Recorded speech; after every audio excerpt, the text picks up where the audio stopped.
The Israeli-American war against Iran has spiraled into a full-blown conflict now across the West Asian region, and both sides continue to intensify these attacks. In the latest, sirens have been heard in Dubai and several loud explosions have been reported in Abu Dhabi as well. Action continues in Iran. Plumes of smoke were seen rising across various parts of Tehran as well as the American-Israeli airstrikes continue to pound the Iranian capital.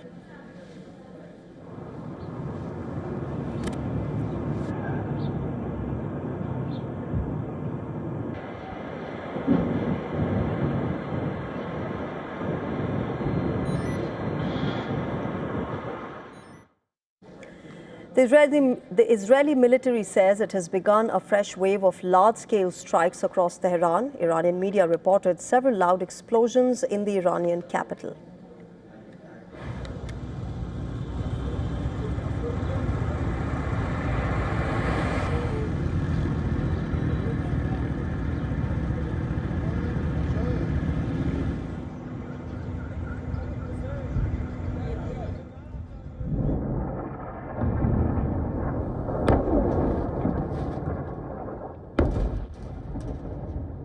Earlier explosions also rocked the Iranian city of Sanandaj, sending clouds of black smoke rising into the air.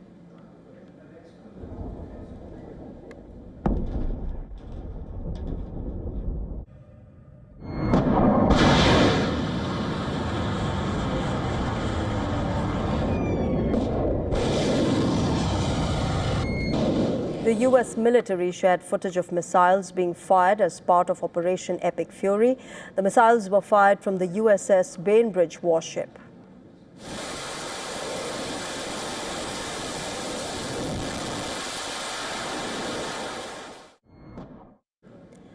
Israel released videos as well showing aerial strikes on what it says were missile launchers in Iran.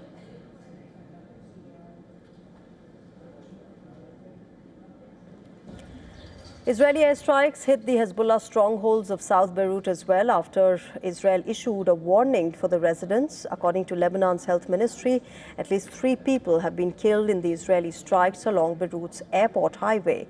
Lebanese authorities say a total of 102 people have been killed in the Israeli strikes so far. As the fighting escalates, Israeli tanks were seen being transferred to the border with Lebanon.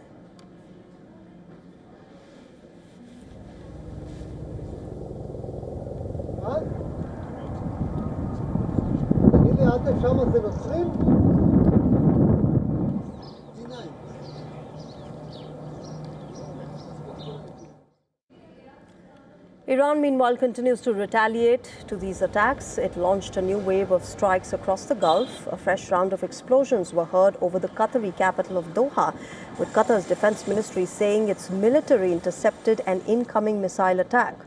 Qatar has also begun evacuating residents living near the U.S. embassy in Doha as a precautionary measure.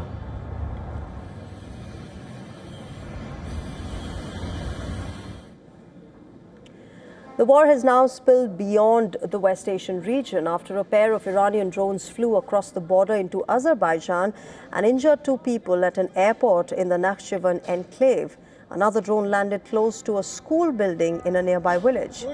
Azerbaijan's president Ilham Aliyev has accused Iran of terrorism and vowed to retaliate. On the other hand, Iran has blamed Israel for this attack.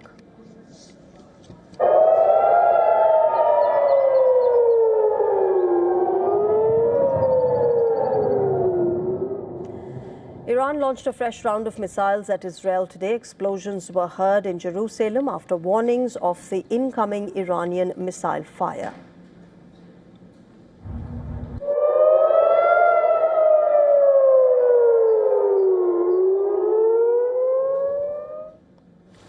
Iran's Revolutionary Guards claim that they hit a U.S. oil tanker with a missile in the north of the Persian Gulf and set it on fire. The alleged attack comes hours after Iran vowed to avenge the sinking of its warship in the Indian Ocean. Earlier, the U.S. Secretary of War, Pete Hegseth, confirmed that the U.S. torpedoed and sank an Iranian frigate off the coast of Sri Lanka. As the Gulf faces the heat of the Iranian retaliation, France has allowed American aircraft on some of its bases in West Asia. This comes after Spain came under intense American pressure for refusing to allow Washington to use its bases. However, Spain has said that it will send its most advanced frigate to protect Cyprus after a drone strike on the British base Akrotiri.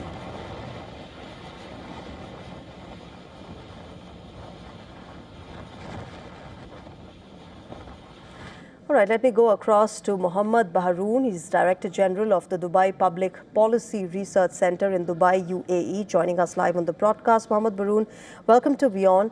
Can I first understand from you the latest, situation within Dubai? We've seen some visuals that have emerged of missiles being launched at that particular locations within Dubai. What is the latest that you're seeing around you today?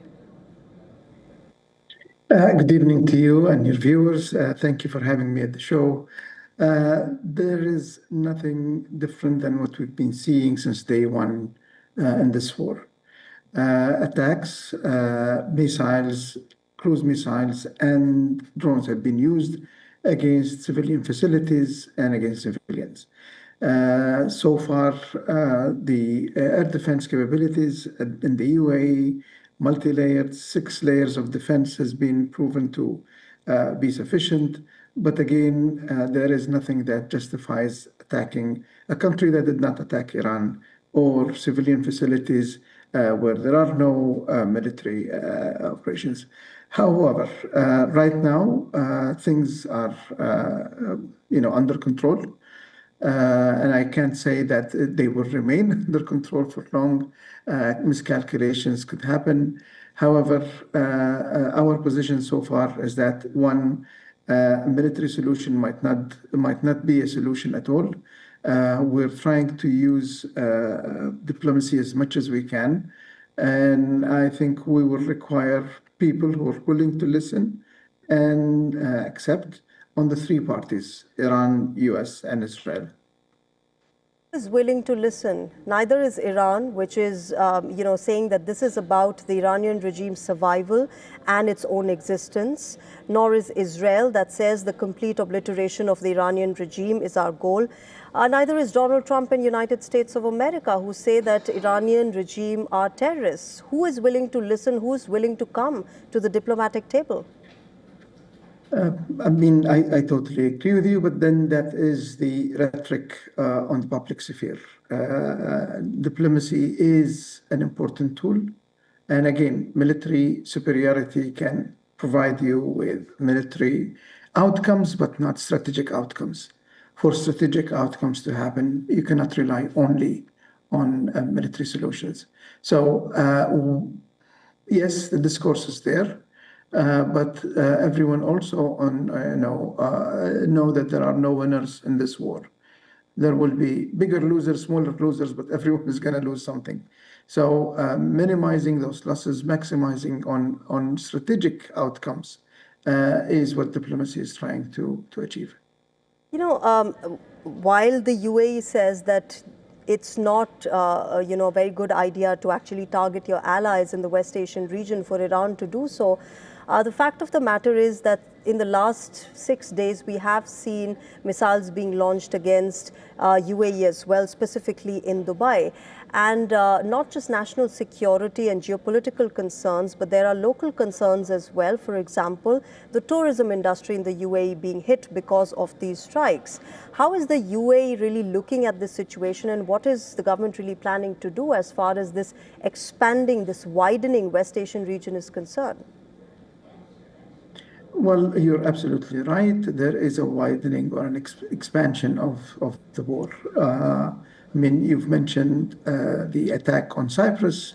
There was another attack that was intercepted over Turkish areas. There is Kurdish, skirmishes on the border with Iran. There is even an attack, in front of Sri Lanka. It wouldn't be long before we again witness attacks in the Red Sea. So there is an expansion, and that expansion is not going to affect the GCC countries alone. It's going to affect the world economy. And it has not been very far since COVID. We know what does a cardiac arrest for a supply chain means. So I think this is more than just our security. Our security is on the front line, but it's also the security of the world. So again, there is a dire need now for all hands to be on the pump.